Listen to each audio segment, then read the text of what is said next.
मास पक्षर ITI ठारे वृक्षरोपण कार्यक्रम शुभारंभ।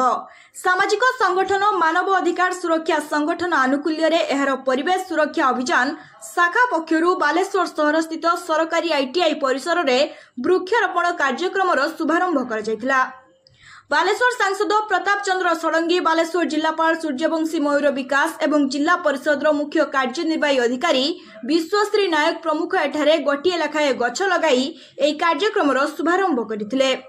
मासर सदस्य प्रसन्न पात्र पृष्ठपोषकतार एहार सभापति अभय दासଙ୍କ संयोजन अनुष्ठित ही कार्यक्रम एहार साधारण संपादक देवाशीष पंडा, वरिष्ठ सदस्य विजय दास अधिकारी, पूर्णचंद्र पंडा, प्रणीता मिश्र, दिलीप कुमार दास, चित्तरंजन दास, गुरुदत्त मिश्र, मानस चंद्र रथ, दिलीप चक्रवर्ती, मंजुलता बल, इंजीनियर विजय कुमार दास, दिलीप पंडा, देवाशीष सिंह, ललित मोहन दास, प्रद्युम्न नायक प्रमुख एही कार्यक्रम जगदेई एहार परिचालन सहयोग करथिले।